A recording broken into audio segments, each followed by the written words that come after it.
আমার ভাই জামাই ভাই খাইতেছে বুঝছেন ভাই ডিভোর্স দেওয়ার পর সম্পর্ক কি থাকতে পারে ভাই একটা বউয়ের বলেন মানে উনি কি আপনার ডিভোর্স প্রাপ্ত স্ত্রী? উনি নিজেই আমাকে ভাই ডিভোর্স দিছে, উনি নিজে আমাকে ডিভোর্স দিছে ভাই। আপনি ওনাকে কেন ডিভোর্স দিছিলেন?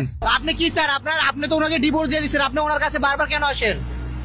আমি ওর ছেলে আরেকটা বিয়ে করছিলাম কিন্তু ওকে তো সুখী হতে পারি নাই। ওই ছেলে মদ খায় গাঁজা খায়, বাসায় এসে আমাকে মারধর করে। আপনারা ছেড়ে দেন যে এরকম মেয়ের পাল্লা যেন কেউ না পড়ে, কোনো প্রবাসী ভাই যেন না পড়ে ভাই আমার মতো ভাই বুঝছেন।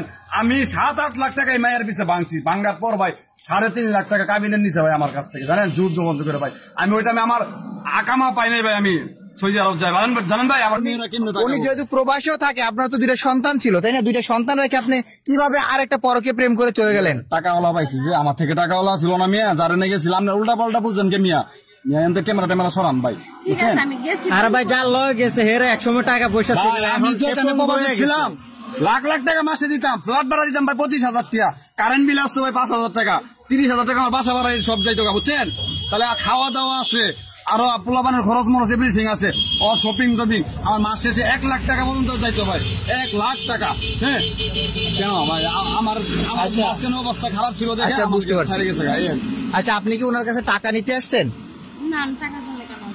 টাকা নিতে আসেন নাই, তাহলে কেন আসছেন? আমি সংসার করতে আসছি। হ্যাঁ ওনার সংসার করতে আসছেন? যদি আপনি সংসার করতেন তাহলে আগেই করতেন, তাহলে এখন আসছেন কেন? তাহলে ওনাকে ডিভোর্স দেওয়ারই দরকার ছিল কি? আমি ভুল করছি, এখন আমি ভুল সংশোধন করব। আমি সংশোধনের মতো নাই ভাই। আপনার ওয়াইফ না না না, ভাঙা কলস কখনো জোড়া লাগে?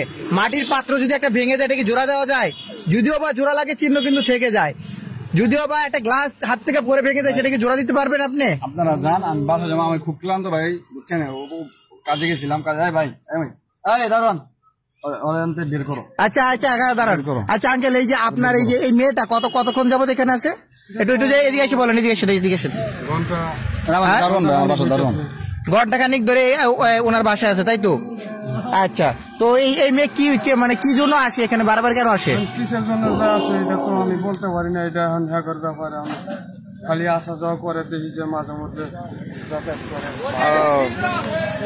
আমি আজকে পাইলাম আমার সামনে, বাসার সামনে এখনো পড়ে না আজ পর্যন্ত, রাস্তাঘাটে পড়ছে। এখন আপনি কি করবেন? উনি তো আপনাকে মেনে নিবে না। নিব না কেন? মানে না নিলে আপনি কি করবেন এটা বলেন? উনি তো আর আপনার হাজবেন্ড না এখন, উনি কি আপনার হাজবেন্ড এখন? ভাই আমি একটা ছোট একটা প্রশ্ন করি বা আপনাদের কথা বলি, আপনার ওয়াইফ যদি আপনাকে ডিভোর্স দেওয়ার পর বা ডিভোর্স দেওয়ার আগেও একটা ছেলের সাথে পরকিয়া করে বা রুম ডেট করে কক্সবাজার যায়, আপনি নিজেরা মাইনে নিবেন ভাই? মেনে নিবেন? ইম্পসিবল, কখনোই না ভাই। আমিও তো একটা ছেলে মানুষ ভাই, আমি কি মানতে পারি ভাই? আমি 5-7 বছর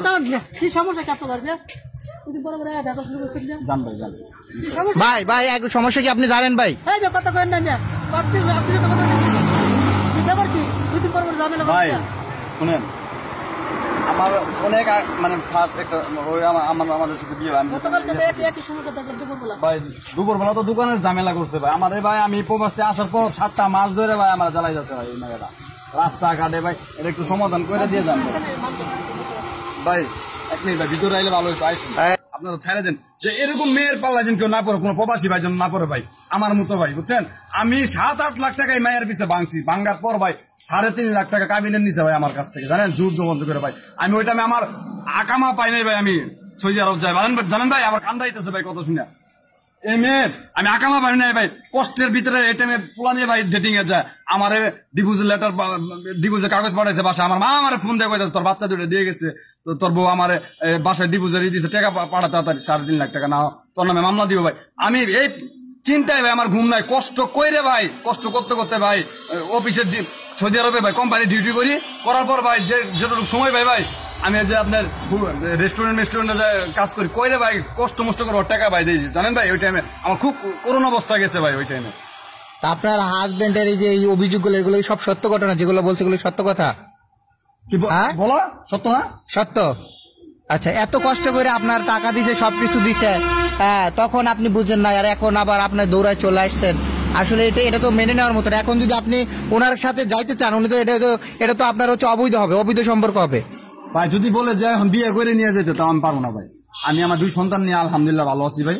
আমি বিয়েটিও করবো না, বিয়ের হাউস মিলে বিয়ে শখ মিলে। তাহলে শুনেন, আপনি যদি এখন ওনার পিছনে ঘুরে ওনাকে ফের ডিস্টার্ব করেন তাহলে আপনার বিরুদ্ধে আইনগত ব্যবস্থা নেওয়া হবে।